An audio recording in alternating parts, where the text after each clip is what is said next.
Assalamualaikum warahmatullahi wabarakatuh. Perkenalkan, nama saya Siti Asnini, kelas 2C jurusan D3 Kebidanan. Di sini saya akan menjelaskan tentang sistem pernapasan. Intrauterin oksigen dari ibu melalui plasenta, bayi baru lahir, ekstrauterin plasenta terputus, usaha napas dengan menangis, bernapas dengan paru-paru, udara memenuhi ruang trakea dan bronkus bayi, paru-paru mengembang, cairan dalam paru-paru keluar, sisa cairan di dalam paru dikeluarkan dari paru dan di setiap pembuluh darah. Yang kedua, sistem hematologi dan sirkulasi darah, yaitu intrauterin. Aliran darah fetal bermula dari vena umbilicalis akibat tahanan pembuluh paru yang besar lebih tinggi dibandingkan tahanan vaskuler sistemik. Hanya 10% dari keluaran ventrikel kanan yang sampai paru. Sisanya 90% terjadi samping kanan dari samping kanan ke kiri melalui ductus adnerosus botali.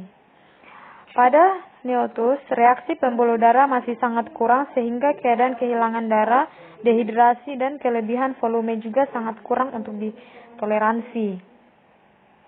Konsentrasi hemoglobin janin dan ibu berbeda pada janin kelamin cukup bulan. Berbeda pada saat kehamilan cukup bulan. Hemoglobin janin yang berkisar 15 gram sampai 100 mili. Terjadi pelepasan dari plasenta secara mendadak saat umbilical dipotong atau dijepit. Tekanan atrium kanan menjadi rendah, tahanan pembuluh darah sistemik naik, dan pada saat yang sama paru-paru mengembang. Tahanan vaskular paru menyebabkan penutupan. Foramen ovale menutup setelah beberapa minggu. Aliran darah dari ductus arteriosus botali terbalik dari kiri ke kanan.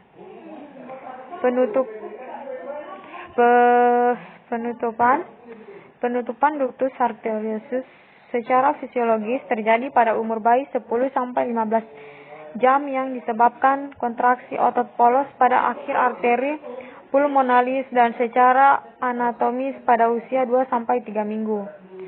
Tekanan sistemik antara 60-130 mmHg, frekuensi nadi bayi rata-rata 120 kali per menit dengan tekanan darah sekitar 80/60 mmHg.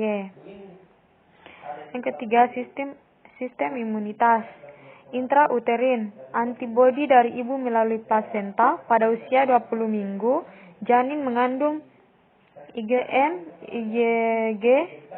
IgE. Ketika lahir, bayi memiliki IgM lebih banyak, kebal terhadap penyakit menular tertentu, akan hilang sampai beberapa bulan, sampai bayi mendapatkan vaksin dari luar. Yang keempat, sistem gastrointestinal.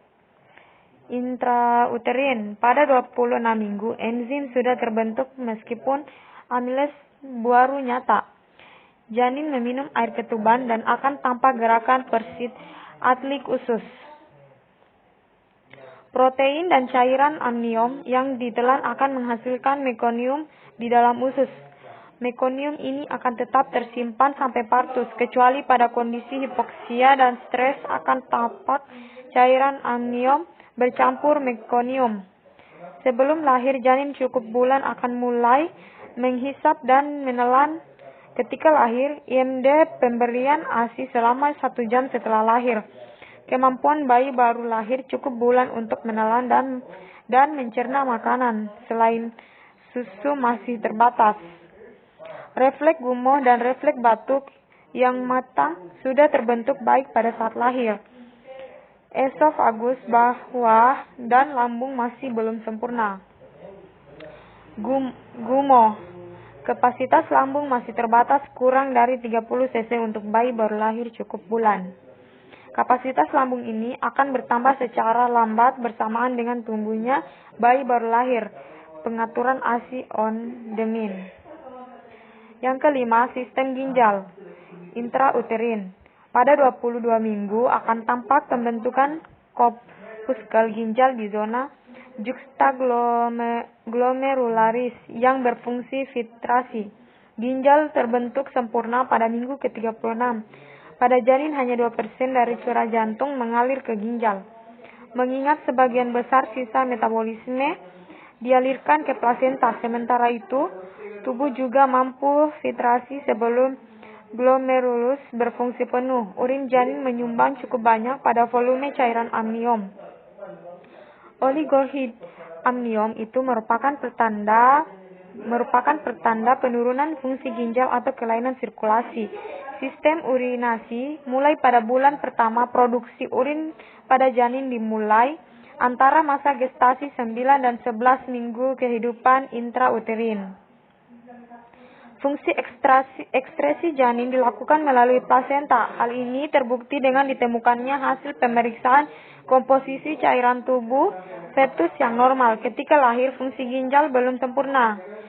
Peranan ginjal janin adanya untuk mengekatkan dan mengencarkan urin, mengabsorpsi fosfat dan mengadakan transportasi zat organik. Bayi ginjalnya relatif banyak mengandung air dan natrium.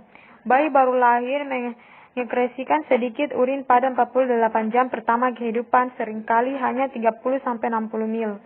Sekian dari saya. Akhiri wabillahi taufiq wal hidayah. Wassalamualaikum warahmatullahi wabarakatuh.